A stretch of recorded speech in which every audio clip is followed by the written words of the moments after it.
Maaga pa lang ay gising na si Lola Idang. Sa gitna ng katahimikan ng bundok, inihahanda niya ang fish trap. Isang simpleng kasangkapan na inaasahan nila para sa hapunan sa araw na ito. Dati po pala ito ay apat. Apat po pala itong piraso. Apat na piraso ay kinuha ni. Nanakaw yung dalawa. Kung sino ang nakakursunada. Ayun, dahil lang siguro may dadaanan may lamang isda, kinuha na pati bubo. Sa bawat galaw ng kanyang kamay, dala ang pagod at dedikasyon para sa dalawang batang inaalagaan niya, sina Bikoy at Daniela. Pareho silang nasa grade 4 pa lamang. Hindi dahil sa kakulangan sa talino, kundi dahil sa paulit-ulit na pagtigil sa kanilang pag-aaral. Ang dahilan, kahirapan. Matagal na silang wala sa piling ng kanilang ina. Ang kanilang ama naman kasalukuyang nakakulong. Sa gitna ng lahat ng ito, si Lola Idang ang nagsisilbing ilaw ng tahanan sa gitna ng malamig at mapanghamong buhay sa bundok. Pagkatapos lagyan ni Lola Idang ng pain ng fish trap, sumama kami kina Bikoy at Daniela papunta sa ilog. Tahimik ang umaga. Habang naglalakad kami, naririnig ang huni ng ibon at mga tunog ng hangin na humahaplos sa mga dahon. Maraming puno sa paligid, matataas, luntian, at may mga ligaw na bulaklak sa gilid ng daan. Madamo at madulas ang daan, pero sanay na ang magkapatid. Ilang beses na nilang dinaanan ang landas na ito, kaya kabisado na nila ang bawat liko. Pagdating sa ilog, walang pag-aatubili na lumusong sina Bikoy at Daniela. Malamig at medyo malalim ang tubig, pero hindi sila nagrereklamo. Bitbit nila ang fish trap na ginawa pa ni Lola gamit ang lumang kawayan. Ganito ang araw-araw na buhay nila sa bundok. Simple, pero puno ng sipag, tiyaga at pagmamahalan. Walang gadget at minsan ay kapos sa pagkain. Pero kapalit nito ay sariwang hangin at katahimikan na hindi mo mararanasan sa siyudad. Sa kabila ng hirap, nariyan ang ganda ng kalikasan at ang matibay na samahan ng pamilya. Sa bawat maliit at tagumpay, tulad ng maliliit na isdang nahuhuli, ay isang malaking bagay na para sa kanila. Matapos may ilagay ang fish trap sa ilalim ng tubig, kumuha si Daniela ng malaking bato sa gilid ng ilog. Maingat niya itong ipinatong sa ibabaw ng fish trap para hindi ito lumutang. Sabi nila, kailangan talagang itago ang fish trap. Kasi minsan, may ibang tao nakakita nito at pinakikialman. May pagkakataon pangaraw na kinukuha ang mga huli nila. Dala ang fish trap. Pero yun nga lang, maglasan ng maunahan ng iba. Isa pala may nakikipag-unahan. Ganito ang buhay sa bundok, hindi lang basta simpleng pamumuhay, kundi puno rin ng pagsubok. Pero dahil sa talino at diskarte ng magkapatid, natuto silang umangkop at gumawa ng paraan. Sa unang edad, natuto na silang mag-ingat, magtiwala sa sarili at magpursigi para sa kinabukasan. Pagkatapos mailagay sa ilog ang fish trap, bumalik na sina Bikoy at Daniela. Alam nilang kailangan pa nilang maghintay ng ilang oras bago balikan ang fish trap. Agad na nagbihis sila Daniela at Bikoy at kinuha na ni Daniela ang itak. Kumuha siya ng kawayan at sinimulan itong baakin at paliitin. Ginagamit ito bilang pawiran, kaya ibinibinta nila ito para magkapera sila. Walang reklamo ang magkapatid. Tahimik silang nagtatrabaho, sanay na sa gawain at masipag. Sa murang edad, natutunan nila Bikoy at Daniela na ang bawat sentimo ay pinaghihirapan. Hindi man sila makakatanggap ng baon tulad ng iba, pinipilit pa rin nilang tumulong sa paraang kaya nila. Pinapakita ng magkapatid na kahit mahirap ang buhay, hindi ito hadlang para magsikap. Ang sipag nila ang nagsisilbing puhunan para sa araw-araw nilang pangangailangan. Sa simpleng kubo sa gitna ng bundok, makikita mo ang tunay na halaga ng pagtutulungan at kasipagan. At dito, walang maliit, walang malaking trabaho. Bawat kilos ay may saysay, bawat tulong ay mahalaga.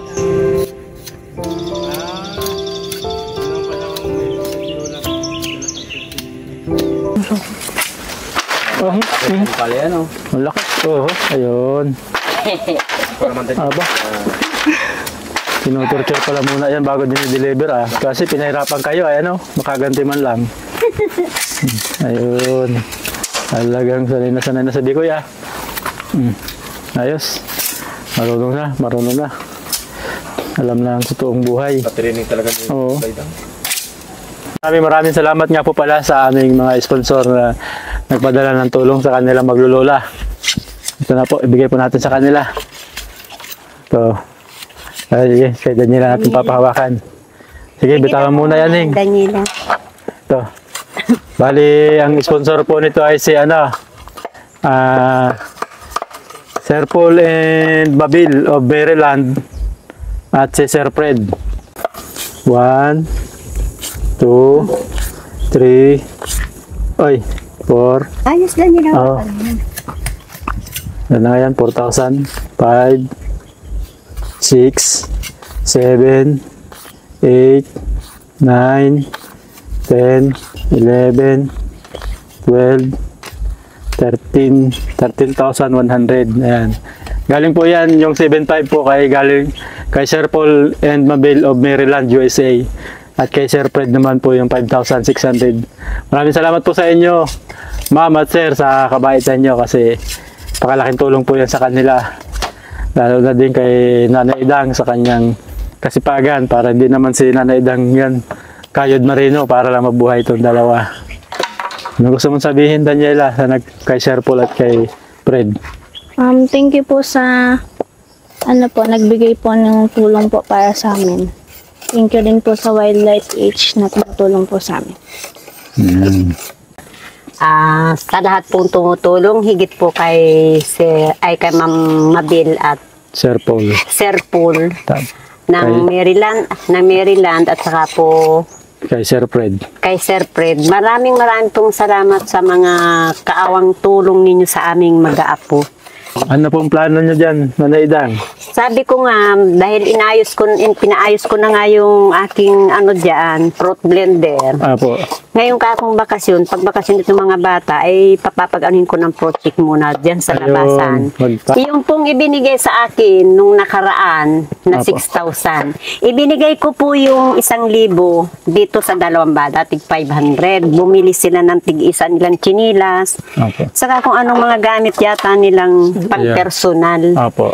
So yung natira sa aking 5,000, hanggang ngayon ayan sa akin, pinakita ko nga sa Ano pong kanila. plano nyo, Lola? Bakit Ngayon, po? meron ng pirang ganito kalaki na naman, 13,600. Plus meron pa akong 5,000 doon. Nangangahulugan na sa 18,000 naman. Pwede na namin itong pagsimulan para Ayun. kawa-awa rin naman kung minsan gusto rin namin magpapahingay din. Ayun, opo. Iba na yung meron At kami, least medyo- nagpapahinga kami kahit pa paano may income kami. Ayun, at least medyo magaang-gaang trabaho po. Hindi kagaya ito, napakabigat na trabaho. Pero marangal, maganda din ito. Opo, opo. Kumbaga, Hindi na. mapagod na Mapagod trabaho. lang, opo. Mapagod. Tama po. Saka ito naman po lagi na andito. Ngayong summer, pwede nga po masamantala yung mainit, mag-shake kayo doon. Kasi yung tao, pag mainit, bumibili ng mga shake. Ay siya nga pala po, mababanggit ko. Kung sakali po yung ama nitong mga batang ito, kung sakaling mapapanood niya itong pagka-vlog Opo. sa amin, Victor, kung naririnig mo ako ngayon, kung makikita mo rin lang kami minsan dyan sa mga nakablog na namin, ito yung dalawang anak mo ang nasa poder ko. Naiwan ito ni mama mo na wala kaming maayos na pinag-usapan dahil sa pagkaka-aksidente nga niya. So, saan naman gagawin ko? Iniwan ng parang luhaan yung dalawang bata kaya nasa akin. Hanggang ngayon, hindi pwedeng mawala ito sa akin kung hindi magagaling sa inyo ang desisyon. Opo. Yun ang pinaka-final decision ko. Sa akin ito hanggang wala Sino kayo. po ba ang posibleng kumuha sa kanila kung sakali? Kung hindi si Victor, Yung tatay. yung tatay nila, yung lola niya ang bumusi sa akin. Na saka papayagan yung kunin. Saka ko Kung papayagan. sino-sino lang po na nagsasabing kukunin. Hindi ko yan ibibigay. Kasi ang kausap niyo po talaga yung Si ate. kapatid niyo, lola nila. Ayan. Pero yung tatay po nila, kung nakakulong po, hindi po talaga makukuha niyo. Sigurado naman po ako na mas gugustuhin niya po nasa inyo. At least safety po yung mga bata. Kung kanino lang naman na hindi nila kamag-anak. Ano po? Tapos, yung isang kapatid ni Victor, yung nasa Bacolod City, Puyo. Ito na lang ang masasabi ko kung ako'y makapapanood ninyo, mapakikita mo itong dalawang pamangkin mo. Ito, siguro, ikaw na rin magsasabi kung paano ko ito, kung paano sila na nasa poder ko. Opo. Yeah. Hindi naman siguro ko itong mga inaapi, katulong ko talaga at wala naman akong Ayun, opo. pagbubuhay. At least makasurvive sila, kayo dito na magkakasama. Opo. Hindi nyo man po kakayanin talaga po nang hindi po sila tutulong. Tulad ng sinasabi mo sa Ay, akin halika na, na Daniela. huwag ko yan bibitawan dito Opo. at mag-uusap tayo. Ay, ito, nasa akin. Anong masasabi mo, Daniela, sa pag-aalaga sa inyo ni lola mo, saka yung tunay mong lola? Thank you po sa pag-alaga po nila sa amin. Ayan. Minahal ka ba ni lola? Idang mo kagaya ng pagmamahal sa inyo yung tunay mong lola? Ayun.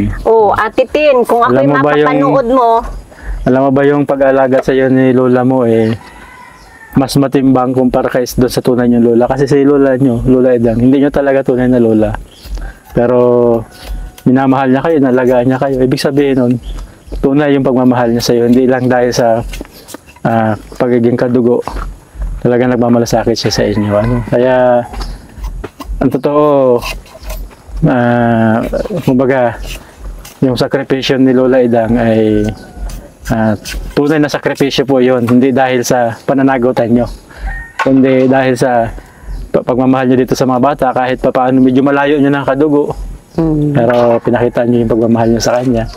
Sigurado naman pong yung tunay nila mga kamag-anak, napapanood po nila tayo, nakikita po nila yung paano kayo nagsakripisyo para dito sa dalawang magkapatid. Oo, sa mga kaanak, sa tunay na pamilya, sa tunay na mga tiyahin at mga pamangkin, mga pinsan nitong dalawang bata, sana maintindihan nila ang kalagayan nito. Ayun. Na ang nanay nila ay patay na at ang tatay naman nila nakakulong. So, ang isang masasabi ko, nakakulong din naman yung ama nila.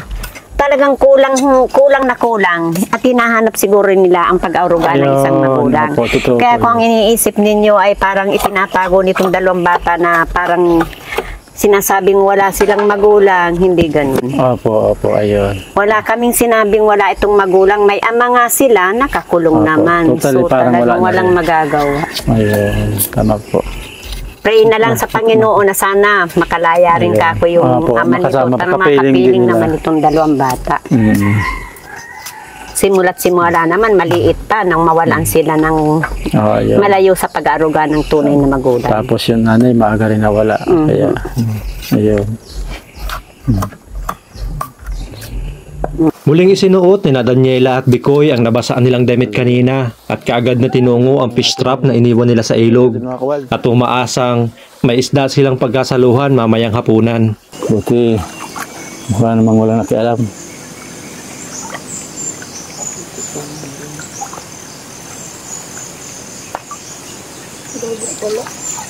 Aman ang laot ngayon.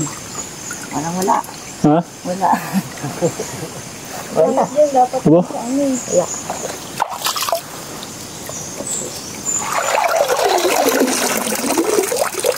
Wala nga. Bukla siya. Wala? Wala. Wala nga nakialam nun sa isda, oh. Kahit hipon. Wala mga kawad. Ito.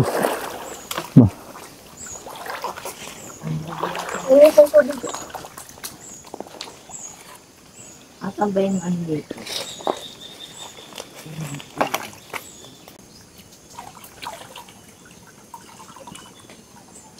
May laman? May laman?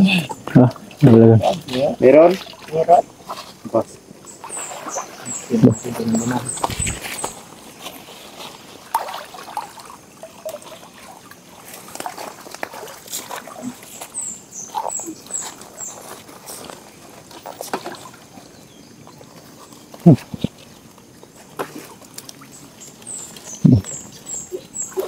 Wala siyang huli, ah. Ayos na kawad. Parang ganda mga huli. At tingnan natin. Sige. Kaba. Dito pa. Ano yun? Ayan. Has? Palos. Ba? Palos. Oo. Uy.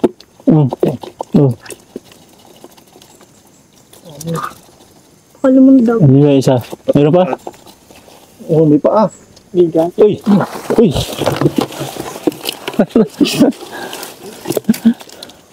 Kaya yung huli. Ang dulas.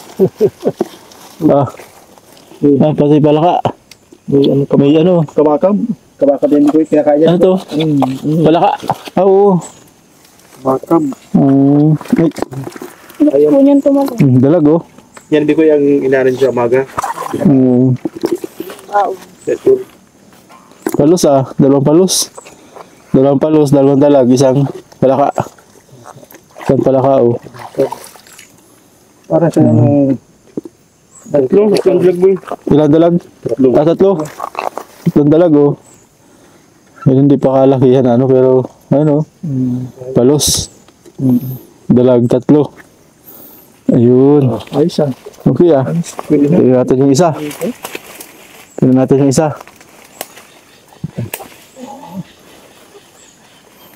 Tara. Ay, meron pa. Meron pa? Ay, pain. Talagang. Course adobo. Diba? Ibang klase oh. Kaya niyan, Daniela. Ang asin po. Ito? Ah, ito? Ngayon, kunin mo yung halibas. Mm.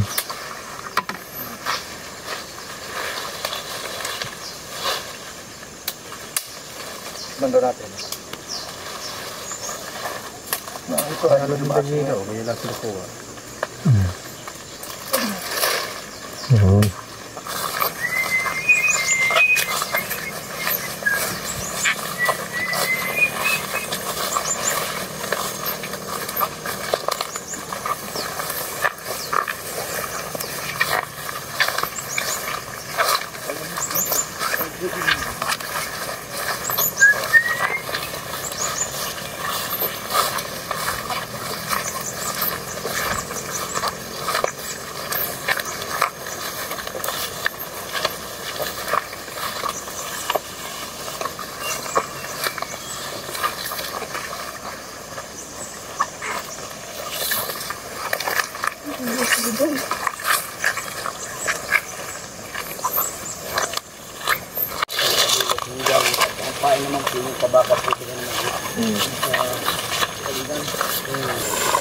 Malungkot mga kawal yung dalawa.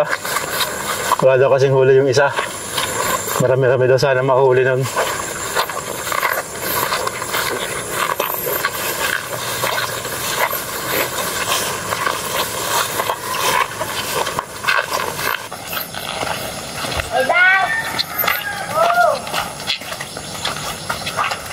Ano, napandaw na ninyo? Oo. Ang hindi. Bakit? Nagpandaw yata ng isa.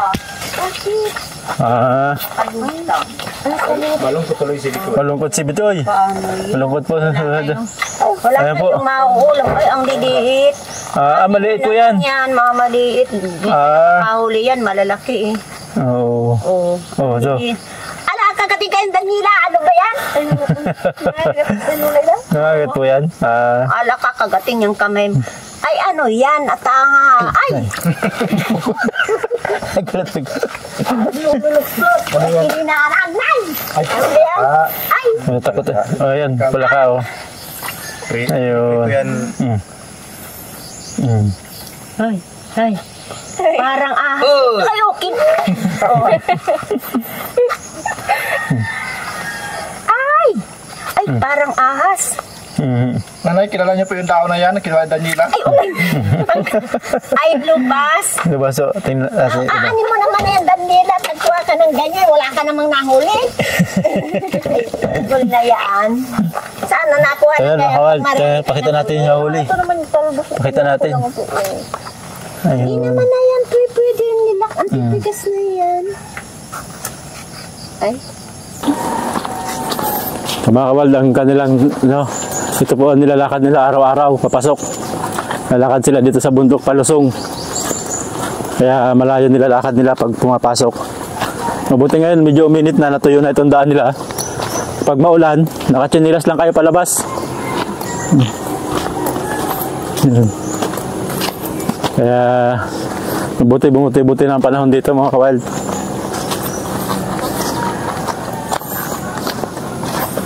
Yan nga pala mga Kawal si Daniela, kaya matangkad, mataas lang yung kanyang chinilas.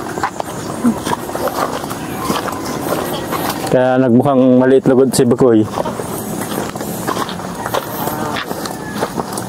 Wow daw po. Mukhang RC Bikoy. Oo, grade 1 kay Daniela. Madaya naman si Daniela eh. Nandaan lang. Ano kayo?